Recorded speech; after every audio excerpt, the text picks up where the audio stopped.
feel to be in one of the best movies of all time. It's actually pretty incredible. I didn't realize it until I was 26 years old, I think, when I realized how big of a movie it was. hmm But yeah, it's incredible to be a part of it. Was Brandon Lee nice? Oh, he was incredibly nice. It's just so sad that, like, I mean, everything surrounding this movie, and I mean, I can't go like at least a year. I mean, I have to watch it at least every year to just Yeah. remember how amazing this movie is. I remember this is the first movie that I've ever seen growing up, and it got me into the music I like. It's just like Alex Proyas. I think he's probably one of the best directors. I think he should do a Batman movie because he's just that perfect. Like, how did he get the sets to look so perfectly? Did it look like that on set, like when you were around?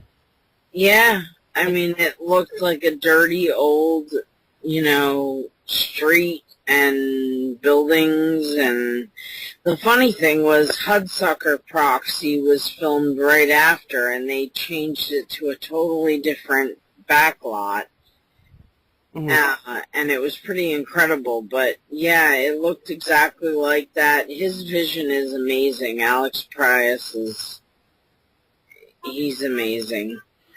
And, like, I always wondered, like, when you did the voice, like, when you said, like, those iconic lines, "The crow carries the sword to the land of the dead," like, you did that, like, in a studio, right? Yes, I did that in a, whatchamacallit, voiceover, a voiceover place. It's awesome. It really is. It's really cool to actually talk to you, and I think it's really nice that you actually answer people, like, and I mean, I know I've never actually tried to really speak to any celebrities, but when I've had, they've never actually even bothered to answer, and I think that's awesome that you take time to speak to fans like that. I try to, because I believe that the fans are the reason that this movie is so successful, as well as Brandon. And without the fans, it would be nothing. So why would I shrug them off and not speak to them when they're the reason that, I'm, somewhat of a celebrity? Yeah, you are in my eyes, so that's for damn sure. And, like, I always wondered, and I don't really want to get into the sequels that much, but I always wondered, were you ever asked? No. The second sequel was done right after the first one was done, like about a year or two after, and I was only like 15 years old, so I couldn't play the part of the girl, and I wouldn't have wanted to, because I think they were just milking it for all it was worth. I don't know. To me, it just felt like those movies were only made because of, the tragicness behind the first film.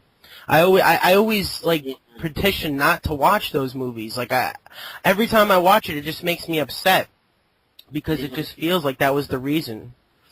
Yeah, I haven't even seen any of them. I haven't seen the TV series, any of the movies. I won't watch the remake that they're doing. I'm boycotting that.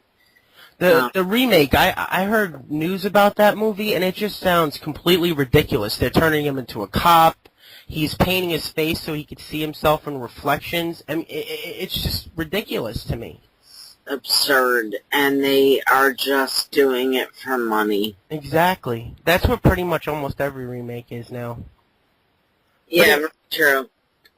And like the sets and stuff, like, well, besides the sets, like the costumes, like, how much was what was the real budget for this movie? Do you know?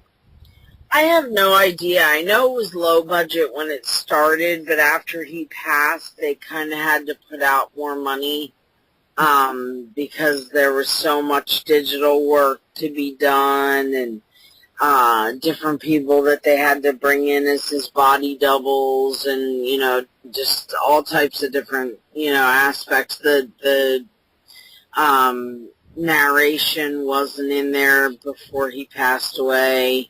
So a lot of it changed and the budget went up, but I don't know what the budget actually was. How were you, like, you know, asked to be in the movie? Like, who came to you? Like, well, basically, I tried out for a movie. I wasn't represented by anybody. I had tried it when I was about 9 years old, to try out for Les Miserables, mm-hmm. and I didn't get that role, but I was asked when I was there to come and try out for Curly Sue. So I tried out for Curly Sue, and then I just said, I don't really want to do this right now. And then about a year or two later, I told my grandmother that, you know, I really wanted to get back into acting, and she said, you don't know how hard this business is. You don't have any clue what you're getting into. And I said, I know I want to act, so please, you know, guide me in the way I need to go. So we got my headshots done, and I went to a casting director that I wasn't represented, but they pretended I was. Mm-hmm. I got 3 callbacks, and they told they picked somebody else, obviously. It was Life with Mikey. And they told the agency, look, we know you're not really representing her, but you really should. So the next audition I went to was The Crow. And then I auditioned for like 4 or 5 months waiting to see about The Crow, and then I finally landed the part. So it was really cool.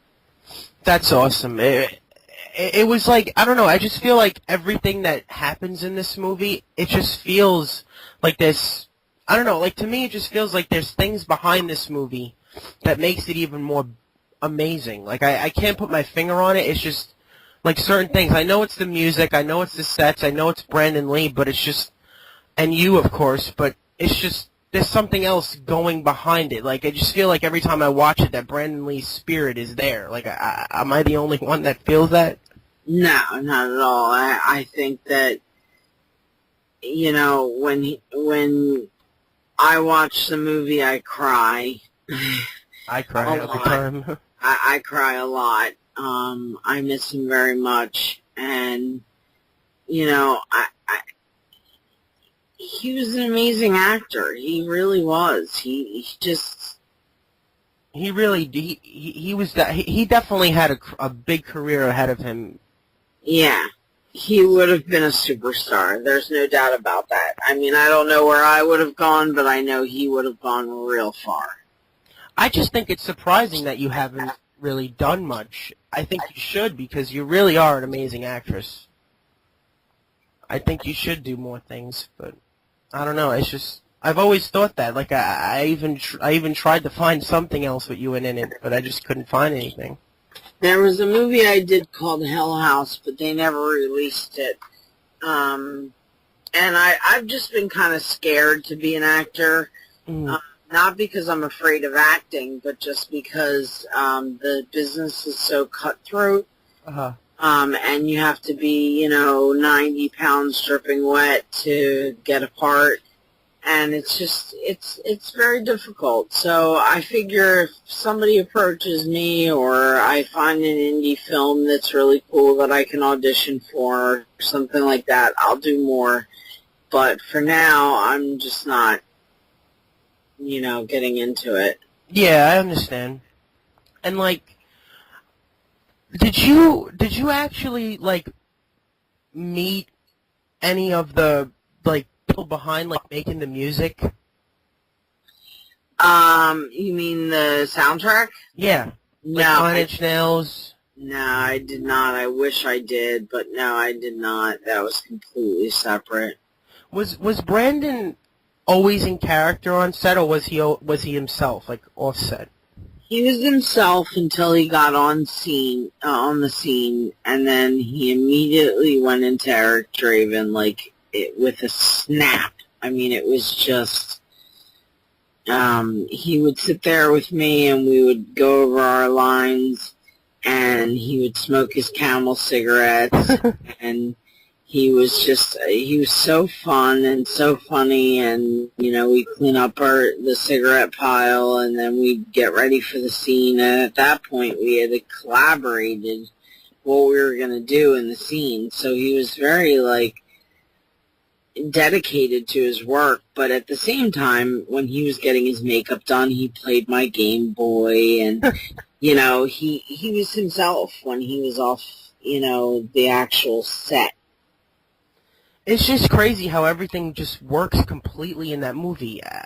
I can't even describe just how amazing that film is to me. It's more than a movie to me. Thank you so much. I really appreciate that. And it wouldn't be, I mean, I know Brandon made the movie great, but it wouldn't be anywhere near as good if you weren't in it. That's just a fact. Thank you. Thank you so much. That really means a lot to me. And, the other characters, like Fun Boy, Tintin, Skank, are those, were you around them a lot, too? Because you really didn't have many scenes with them. I don't remember. I worked with Michael Massee a little bit. I worked with Tony Todd, I worked with Bai Ling, I worked with Michael Wincott. However, I was a very curious little monkey, and I went around and, watched the other scenes being filmed, so I ended up talking to David Patrick Kelly, who is an amazing person and has an amazing personality, and he would recite Shakespeare for me because he was a Shakespeare major, and he was just incredible. And I met so many people on that set. I mean, crew, cast, everybody, that it felt like family to me at the time, and it still does. I'm really happy to actually speak to somebody from this film. It's more than it's like a dream to me. I couldn't even believe that you said yeah. Oh, absolutely. I love my fans, and I love, doing interviews and, letting people know what's what, because I know people are curious, and they're the fans. They're the ones that paid to go see it, and they're the ones that have stayed loyal to the movie, and, I want them to be able to be a part of that as well. And I'm working on some other projects as well, so it's pretty cool. I hope that the Crow fans will like everything I put out. Well, I do, so that I don't know about them, but I definitely do, and will, whatever you do next. Thank you. Did you happen to see the 20th year memorial for Brandon Lee? Yes. You did it on, I forget the website, but you did the whole thing. You go on, chats all the time, right? Yes, I do. The website is www.therochelledavis.com.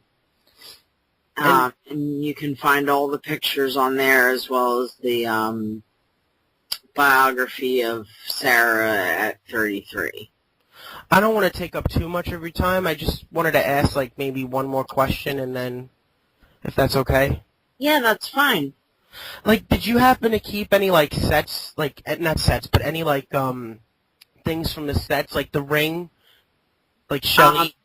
It's funny because I actually was supposed to pick up the ring before I left North Carolina, and I was supposed to go to the prop department and get the ring from the prop department, and I just was so distraught, and everything was so complicated and confusing, and I just left without it. But, however, when I did the photo shoot of the memorial for Brandon, a really nice woman named Misty Wincott gave me a ring to use for the photo shoot that's exactly the same ring.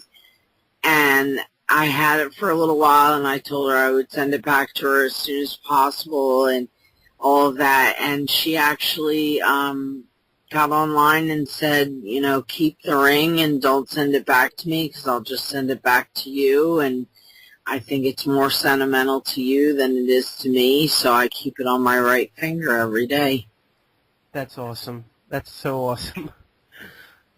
That's really cool. Really, really cool. Thank you so much for your time. I don't want to take too much because you're really busy. And if you have any more questions, please feel free to ask. I'm open to questions.